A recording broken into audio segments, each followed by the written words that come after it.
ఓం సాయిరామ్. సమర్థ సద్గురు సాయినాథ్ మహారాజుకి జై. సాయి భక్తులందరికీ నమస్కారం అండి. మన బాబాగారి దయ వల్ల మనందరం బాగుండాలి, సంతోషంగా ఉండాలి అని చెప్పి మనస్ఫూర్తిగా కోరుకుంటూ ఈ రోజుటి వీడియో స్టార్ట్ చేస్తున్నాను ఫ్రెండ్స్. ఇక ఈరోజు వీడియోలో మనం చూడబోయేది ఏంటి అంటే, తల్లి క్షమించరాని తప్పు చేస్తున్నావమ్మా. ఆ ఏడుకొండల వెంకన్న స్వామి యొక్క ఆగ్రహానికి గురి కాబోతున్నావు. అలాగే నీ సాయి ఆగ్రహానికి కూడా గురయ్యావు.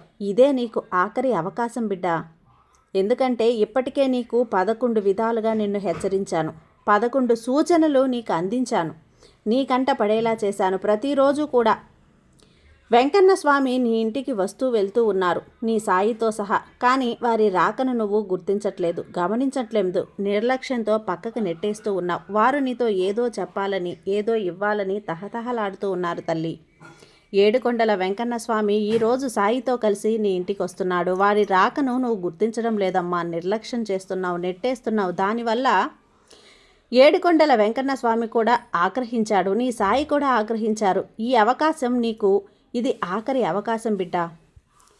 ఈ అవకాశాన్ని వదులుకున్నావంటే గనక ఇక మరో 12 గంటలు గడిచాయంటే స్వామి ఏడుకొండల వెంకన్న స్వామి ఇక మళ్ళీ నీ కంటికి కనపడడు, నీ సాయి కూడా నీ కంటికి కనపడడు. నువ్వు ఎంత పిలిచినా తలచినా ఒకటి కాదు, 2 కాదు, 11 సంకేతాలు, 11 సూచనలు నీకు అందిస్తూ ఉంటే నువ్వు తెలుసుకోలేకపోతే ఎలా బిడ్డ?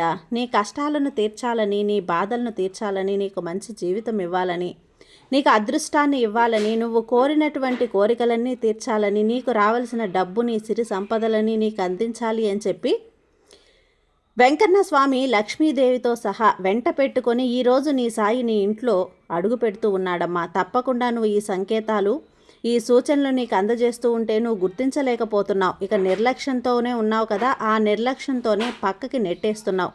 కాబట్టే ఈరోజు ఏడుకొండల వెంకన్న నీ సాయి నిన్ను అనుగ్రహించారు, కోపంతో వచ్చారు. ఇదే నీకు ఆఖరిసారిగా ఇస్తున్న ఈ అవకాశాన్ని అస్సలు వదులుకోవద్దు, జార విడుచుకోవద్దు బిడ్డ అంటూ బాబాగారు మన కోసం తీసుకొచ్చిన ఈ సందేశాన్ని వినే ముందుగా మన ఛానల్ని ఫస్ట్ టైం చూస్తున్నట్లయితే ప్లీజ్ సబ్స్క్రైబ్ చేసుకోండి ఫ్రెండ్స్. వీడియో నచ్చితే కనుక లైక్ చేసి సపోర్ట్ చేయండి. ఇక వీడియోలోకి వెళ్ళబోయే ముందుగా ఒక్కసారి, ఎక్కడెక్కడో మీరు జ్యోతిష్యం చెప్పించుకొని తృప్తి చెందకుండా, మనశ్శాంతి అనేది లేకుండా, మీ సమస్య అనేది ప్రాబ్లంకి ఆ సొల్యూషన్ అనేది దొరక్క మీరు అసంతృప్తిగా బాధపడుతూ ఉన్నట్లయితే ఒక్కసారి మనకు బాగా తెలిసినటువంటి గురువుగారు శ్రీ షిరిడి సాయిబాబా ఆశీస్సులతో జ్యోతిష్యం చెప్తున్నారు గురూజీ సుబ్రహ్మణ్యం రాజు గారు. Contact number 9908224144. ఈ గురువుగారు నెంబర్ 1 వశీకరణ స్పెషలిస్ట్. మీ యొక్క ప్రతి సమస్యకి కూడా పరిష్కారం అనేది చూపిస్తారు. అన్ని విషయాలను కూడా ఫోన్లో స్వయంగా గురువుగారే మాట్లాడతారు. ప్రేమ, పెళ్లి, భార్యాభర్తల మధ్య సమస్యలు, స్త్రీ మరియు పురుషుల వశీకరణం చేయబడును. చెడు గృహ ప్రయోగాలకు నివారణ చేయబడును. మీ యొక్క ఎటువంటి సమస్యనైనా సరే ఫోన్లోనే 24 గంటల్లో పరిష్కారం అనేది చూపిస్తారు. కాబట్టి నమ్మకంతో గురువుగారిని కాంటాక్ట్ అవ్వండి. మీరు ఎక్కడెక్కడో జ్యోతిష్యం చెప్పించుకొని అసంతృప్తి చెంది ఉంటే ఈ గురువుగారి దగ్గర ఒక్కసారి ఫోన్ చేసి మీ సమస్యకు పరిష్కారం అనేది తెలుసుకున్న తర్వాత మీ మనసు ప్రశాంతంగా ఉంటుంది. కాబట్టి నమ్మకంతో కాల్ చేయండి గురువుగారికి. సుబ్రహ్మణ్యం రాజు గారు, నెంబర్ 1 వశీకరణ స్పెషలిస్ట్. Contact number 9908224144. ఇక వీడియోలోకి వచ్చేస్తే తల్లి, నీకు 1 కాదు, 2 కాదు, 11 సంకేతాలను, 11 శుభ సంకేతాలను నీకు అందిస్తూనే వస్తున్నా తల్లి. ఎందుకంటే ఏడుకొండల వెంకట స్వామిని వెంట పెట్టుకొని నీ ఇంటికి తిరిగి వస్తున్నా. ఇంతమంది మేమిద్దరం కలిసి వస్తున్నాం కదా, నీ ఇంట్లో తిరుగుతున్నారు అని, నీ ఇంట్లో ఉన్నారు అని, నడయాడుతున్నారని నీకు తెలియాలని ఎన్నో విధాలుగా నీకు తెలియజేయడానికి ప్రయత్నించా, పరిపరి విధాలుగా ప్రయత్నించా. నువ్వు అశ్రద్ధతో ఉన్నావు, నిర్లక్ష్యంతో ఉన్నావు, గుర్తించలేకపోతున్నావు బిడ్డ, పట్టించుకోవడం లేదు. కాబట్టి ఇది నీకు ఆఖరి హెచ్చరికమ్మా. ఈ హెచ్చరికని నువ్వు అందుకున్నావంటే, జాగ్రత్త పడ్డావు అంటే ఏడుకొండల వెంకన్న స్వామి కూడా నీతో ఏదో చెప్పాలని అనుకుంటున్నారు. అది నువ్వు అందుకోగలుగుతావు. నువ్వేమనుకుంటున్నావో దాన్ని నువ్వు స్వీకరించగలుగుతావు. లేకపోతే ఆ తర్వాత బాధపడతావు బిడ్డ. జాగ్రత్త. నీ ఇంట్లో గనక ఏడుకొండల వెంకన్న స్వామి నివసిస్తూ ఉంటే గనక ఈ శుభ 11 సంకేతాలు నీకు కనిపిస్తే అవే నీకు ప్రతిరోజు ఇస్తూ ఉన్నాను. ప్రతి ఉదయం నీకు ఈ సంకేతాలు వస్తే ఏడుకొండల వెంకన్న స్వామి నీ ఇంట్లో నివసిస్తున్నాడని నువ్వు అర్థం చేసుకోవాలి, నీ ఇంట్లోకి వచ్చాడని నువ్వు అర్థం చేసుకోవాలి. ఇంతకీ ఆ శుభ సంకేతాలు ఏంటి, ఎలా తెలుసుకోవాలి, ఎలా ఉంటాయి అంటే నీకు చెప్పినా కూడా అర్థం కాలేదు కదా బిడ్డా. కాబట్టి ఈరోజు హెచ్చరించి మరీ నిన్ను పక్కన కూర్చోబెట్టుకొని మరీ చెప్తున్నాను. ఈ శనివారం రోజున జాగ్రత్తగా విను. వెంకటేశ్వర స్వామి ఆశీర్వాదం కూడా పొందాలి అని ఎన్నో పూజలు నువ్వు చేస్తూనే ఉన్నావు. అలాగే ఎన్నో ఉపవాసాలు ఉంటూ ఉన్నావు. సప్త శనివారాల వ్రతం కూడా చేస్తూనే ఉన్నావు. ఎన్ని ఉన్నా కానీ ఆ స్వామి యొక్క ఆశీర్వాదం కోసమైతే నువ్వు నీ పూజకు మెచ్చి, నీ మంచి మనసుకు మెచ్చి, నీ సాయితో పాటు ఈరోజు ఏడుకొండల వెంకన్న స్వామి కూడా ఎంతో సంతోషంగా ఉన్నారమ్మా. నీకు ఏదైనా ఇవ్వాలని మనసులో తలచాడు. నన్ను ఇంతలా ఆరాధిస్తున్నాడు కదా, నన్ను ఇంతలా తలుస్తున్నాడు కదా అని నువ్వు సంతోషపడిపోయావు. కానీ నువ్వు వారి కృప నీపై ఉందని సంకేతాలను ఇస్తున్నా కూడా నీకు అర్థం కావట్లేదు. నువ్వు పూజ చేసినప్పుడు నాతో పాటుగా నీ ఇంట్లో ఆ ఏడుకొండల వెంకన్న స్వామి కూడా ఉన్నాడమ్మా. ఏడుకొండల వెంకన్న స్వామి నీ ఇంట్లో ఉండటం వలన నువ్వు దానిని అనుభూతి చెందడం ప్రారంభించాలి. నువ్వు కొన్నిసార్లు దానిని చూడొచ్చు కూడా, కానీ ఏడుకొండల వెంకన్న స్వామి నీ ఇంట్లో నివసించి నువ్వు పూజ చేసిన కారణంగా తిరిగి వెళ్ళినప్పుడు ఏం జరుగుతుంది? అసలు నువ్వు చేసిన కొన్ని రోజుల తర్వాత పూజలు చేయటం ఆపేస్తూ ఉంటావు. కొంతకాలంగా పూజలు చేసి మధ్యలో ఆపేస్తావు. ఇది ఆ ఏడుకొండల వెంకన్న స్వామి ఆశీర్వాదాలను కూడా నీకు తొలగిస్తుంది. అందుకే నిరంతరం దేవతలను పూజిస్తూ ఉండాలి తల్లి. దైవనామస్మరణ చేయాలి. కులదైవం అలాగే కలియుగ దైవం అయినటువంటి ఏడుకొండల స్వామి నీ ఇంట్లో ఉంటే కొంతమంది ఇలా అంటూ ఉంటారు తల్లి, నువ్వు కూడా ఇలానే చేస్తున్నావు. అయినప్పటికీ కూడా ఏడుకొండల వెంకన్న స్వామి ఎందుకు బిడ్డ ఆ మాటలు, అలాంటి చర్యలు కూడా ఏడుకొండల వెంకన్న స్వామి కోపానికి, నీ సాయి కోపానికి కారణమవుతున్నావు. బిడ్డ, నేను ఎందుకు చూడలేకపోతున్నాను, ఎందుకు కనిపించను అని ఎప్పుడూ కూడా నిందిస్తూ నువ్వు పూజలు చేసే పూజలైనా సేవ అయినా భక్తితో మనస్ఫూర్తిగా ఇష్టంతో ఈ శ్రీవారికి నువ్వు చేస్తూ ఉండాలి. అప్పుడే శ్రీవారి యొక్క ఆశీర్వాదాలు నువ్వు స్వీకరిస్తావు. ఇంట్లో వెంకన్న స్వామి నివసిస్తున్నాడని తెలుసుకునే సంకేతాలను నీకు చెప్తాను. ఇంతవరకు నీకు చెప్పకుండా చూపిస్తూ కూడా నువ్వు అర్థం చేసుకోలేక, అందుకే మరి నీకు ఈరోజు చూపించబోతున్నాను. వాటిని ఎలాగైనా కానీ గుర్తుంచుకో తల్లి. ఈ సంకేతాలు ఎలా ఉంటాయో తెలుసా? రాత్రి నిద్రపోయేటప్పుడు నీకు మెలకువగా ఉన్నప్పుడు అది ఒక సంకేతంగా గుర్తుంచుకో. ఇక ప్రతిరోజు కూడా నిద్రపోయేటప్పుడు మెలకువ వస్తూ ఉంటే గనక అది వెంకన్న స్వామి నుంచి సంకేతంగా భావించాలి. దానితో పాటు నువ్వు ఈ బ్రహ్మ ముహూర్త సమయంలో ఆలయంలో పూజలు చేస్తున్నట్లు లేదంటే మంత్రాలు వినిపిస్తున్నట్లుగా వస్తే అది కూడా వెంకన్న స్వామి నీ ఇంట్లో ఉన్నారు అని, నీ సాయి నీ ఇంట్లో ఉన్నాడు అని సంకేతం. బ్రహ్మ ముహూర్తంలో శంఖం శబ్దం, మంత్రాల శబ్దం, గంటల శబ్దం, ఎవరైనా నీకు దైవ నామస్మరణ చేస్తున్నట్లు ఉన్నట్లయితే, నీ పేరైనా వినపడినట్లయితే అది కూడా ఏంటి అంటే నీకు స్వామి యొక్క ఆశీర్వాదం నీ ఇంట్లో ఉన్నది అని అనడానికి సంకేతం. అలాంటి శబ్దం విన్నట్లయితే అది ఏడుకొండల స్వామి యొక్క నీ ఇంటికి వచ్చారు అని చెప్పి మరొక సంకేతం. నీకు ఉదయం స్నానం చేసినప్పుడల్లా వేరే వాసన వస్తూ ఉంటుంది, ఒక పరిమళం వస్తూ ఉంటుంది, ఒక వింత వాసన. అది నువ్వు అనుభవించరు, కానీ నువ్వు మాత్రమే అనుభవిస్తావు. అలాంటి ఒక వాసన, ఇది వరకు నువ్వు ఎన్నడూ చూడని వాసన, ఒక పరిమళం ఏంటి అని చెప్పి నువ్వు ఎంత ఆలోచించినా నీకు అర్థం కాదు. నువ్వు ఎక్కడ ఇది వరకు కూడా కని విని ఎరుగునటువంటి ఒక పరిమళం, అలాంటి పరిమళాన్ని నువ్వు అనుభవిస్తావు. అది కూడా నువ్వు మాత్రమే, ఇంకెవ్వరికీ కూడా అనుభవానికి రాదు. ఇది ఏ పరిమళ ద్రవ్యమో వాసన కాదు తల్లి, ఏ ధూపపు సువాసనో లేదు, మరి ఇతర వస్తువుల సువాసన కాదు. నీ ఆలయం దగ్గర నుంచి వచ్చేటువంటి ఒక వింత వాసన నీకు మాత్రమే వస్తుంది. నువ్వు ఇంటి ఆలయం దగ్గరికి ఇంత ఎక్కువగా వెళితే అంత ఎక్కువ ఆ వాసన, ఆ పరిమళం అనేది నీకు వస్తుంది, నువ్వు అనుభవిస్తావు. ఈ వాసన ఒక రకంగా చెప్పాలి అంటే పచ్చకర్పూరం వాసన లాగా ఉంటుంది. నువ్వు గమనించి చూడు తల్లి. పరిమళం వెంకన్న స్వామి మరియు ఈ వాసన ఆ గుళ్ళో వస్తూ ఉన్నట్లుగా, తిరుపతిలో లడ్డు వాసన వస్తూ ఉన్నట్లుగా వస్తూ ఉంటుంది. నీ ఇంట్లో అలా వచ్చినప్పుడు నీ ఇంట్లో దుర్వాసనకు చోటే ఉండదమ్మా. అలా చెడు శక్తులు నీ ఇంట్లో ఉన్నప్పుడు చెడు వాసనని అనుభూతి చెందుతావు. ఆ వాసనని నువ్వు అనుభూతి చెందడం ప్రారంభిస్తావు. ఈ వాసన కానీ ఈ పరిమళం చాలా బాగుంటుంది బిడ్డ, మనోహరంగా మరియు దీపిగా ఉంటుంది. పూజకు వెళ్ళినప్పుడల్లా అది నీ మనసు పూర్తిగా ఆకర్షిస్తుంది. అంతేకాదు ఈ సమయంలో ఆవు, ఎద్దు, ఏనుగు, పిల్లి ఇలాంటి జంతువులు గనక నీకు కనిపిస్తూ ఉంటే గనక వెంకటేశ్వర స్వామి నీ సాయి నీ తలుపు తడుతున్నాడని అర్థం చేసుకో. ఎందుకు అంటే గనక ఆవు తల్లి రూపం, ఎద్దు ఏనుగు వెంకటేశ్వర స్వామి రూపం. అందుకని అలా నిన్ను బాబాగా పిలుస్తూ ఉంటానమ్మా. అలాగే ఎవరైనా సరే బిచ్చగాడు వస్తే గనక అతను కూడా ఏదో ఒక దేవుని రూపంలో వస్తున్నాడని నువ్వు అర్థం చేసుకో.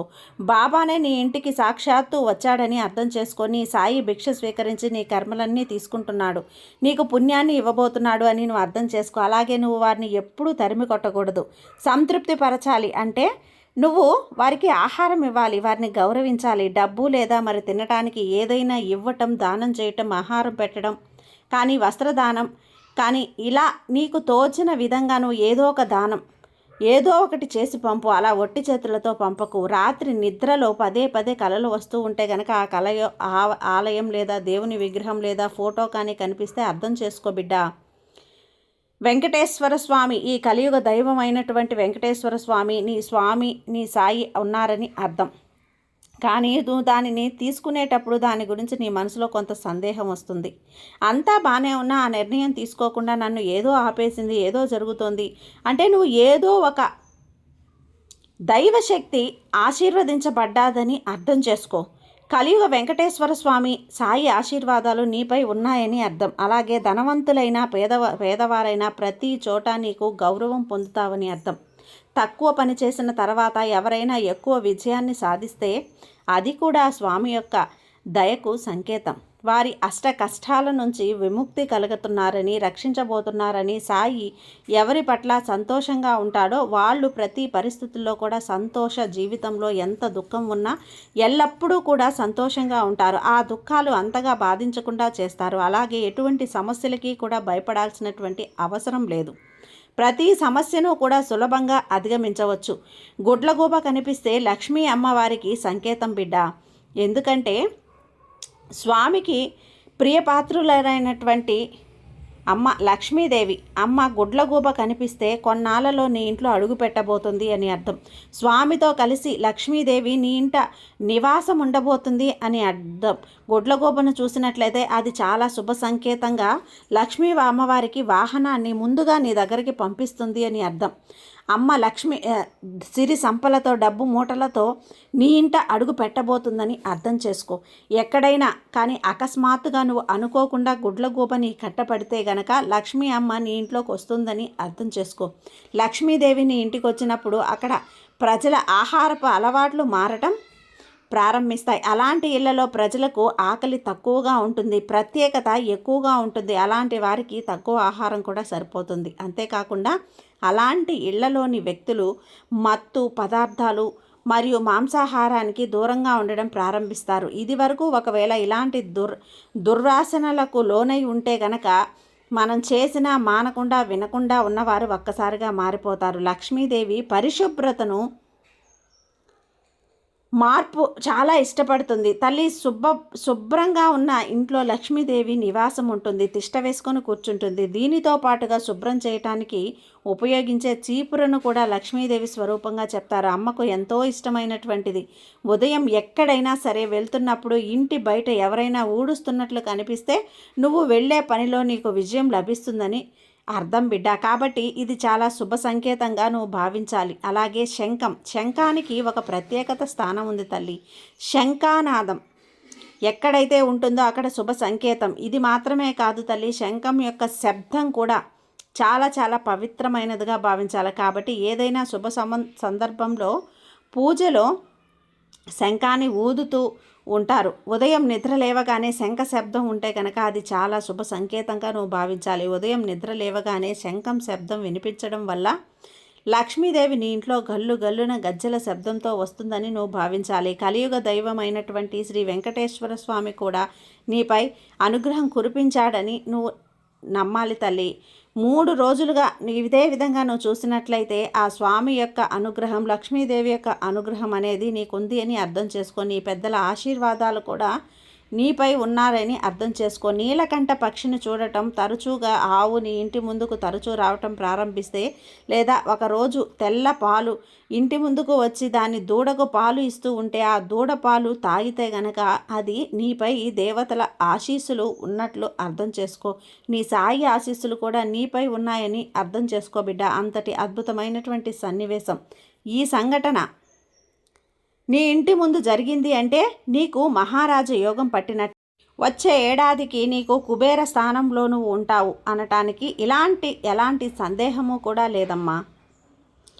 అంతటి అద్భుతమైన అదృష్టాన్ని నీ సాయి నీకు సొంతం చేయబోతున్నాడు బిడ్డ. అందుకే ఈరోజు జాగ్రత్తగా ఉండు, మేలుకొని ఉండు. ప్రతి ఒక్కటి నువ్వు అందుకోవాలి. ప్రతి ఒక్క సూచన నువ్వు సంకేతాన్ని నువ్వు అందుకొని తీరాలి బిడ్డ. అందుకే ఇంత అద్భుతమైనటువంటి సూచనలను సంకేతాలను నీ కోసంగా తీసుకొచ్చాను. నువ్వు వదులుకుంటావు, నిర్లక్ష్యంతో ఉన్నావు, నీకు అర్థం కావట్లేదు, నా బిడ్డ గందరగోళంలో ఉంది అని తెలియజెప్పాలనే ఈరోజు నీ సాయి నీ ఉరుకుల పరుగుల మీద వెంకటేశ్వర స్వామిని తీసుకొని నీ దాకా వచ్చేసాను. జాగ్రత్తగా మనసు పెట్టి నీ దృష్టి పెట్టి నువ్వు విని తీరాల్సిందే తల్లి. అలాగే నువ్వు ప్రజలు వారి ప్రార్థనలు విజయం అవుతున్నాయి అంటే, నీ పూజలు అలాగే నీ ప్రార్థనలు విజయవంతం అవుతున్నాయంటే నీ జీవితంలో అన్ని సమస్యలు తొలగిపోయాయని అర్థం. అలాగే ముక్కోటి దేవతల యొక్క సాయి యొక్క వెంకటేశ్వర స్వామి యొక్క అందరూ కూడా నీ కష్టాలన్నిటినీ తీర్చేసి నీకు త్వరలోనే నీకు ఒక సొంత ఇంటిని లేక ఒక రాజభవనాన్ని నువ్వు కట్టుకోబోతున్నావని అర్థం చేసుకో. నీ పూజకు ఎలాంటి లోటు ఉండదు తల్లి. నీ పూజకు విజయమైంది అనటానికి ఒక సంకేతం. పొరపాటున కూడా పక్షులను వాటి పిల్లలను నువ్వు బాధ పెట్టకు తల్లి. బదులుగా వాటి కోసం ఏదైనా తినటానికి పెట్టు, తిండి గింజలు పెట్టు, నీరును పెట్టు. నువ్వు పూజ చేస్తున్నప్పుడు నువ్వు భావోద్వేగానికి గురై నీ కళ్ళ నుండి కన్నీళ్లు రావటం ప్రారంభిస్తే అది నీ సాయి నీ పూజను అందుకుంటున్నాడు, సాయి ఆశీస్సులు నీ మీద ఉన్నాయి అని చెప్పి అర్థం చేసుకో. వెంకటేశ్వర స్వామి యొక్క ఆశీస్సులు కూడా నీ మీద ఉన్నాయమ్మా. కాబట్టే ఈరోజు నీకు ఈ సంకేతాలను పంపించాను. ఈ సంకేతాలన్నీ కూడా నువ్వు విన్నావు కదా. వీటిలో నీకు ఏది నిజంగా అనిపించినా, నీకు జరుగుతూ ఉన్నా, నీకు అనిపించినా, వీటన్నింటినీ నువ్వు పాటించినా కూడా ఇక నుంచి నీకు అన్నీ కూడా మంచిగానే జరుగుతుంది. ఈ శనివారం రోజున ఖచ్చితంగా నీకు సాయి ఆశీస్సులతో పాటు వెంకటేశ్వర స్వామి ఆశీస్సులు కూడా నీకు ఉంటాయి బిడ్డ. చెప్పాను కదా, ఈ సాయి మీద నువ్వు నమ్మకంతో ఉండు తల్లి, నీకంతా మంచిగా జరుగుతుంది. నీ సాయి నీకు తోడుగా ఉన్నంత వరకు నీకు భయమే వద్దమ్మా. సర్వేజన సుఖినో భవంతు. జై సాయిరాం.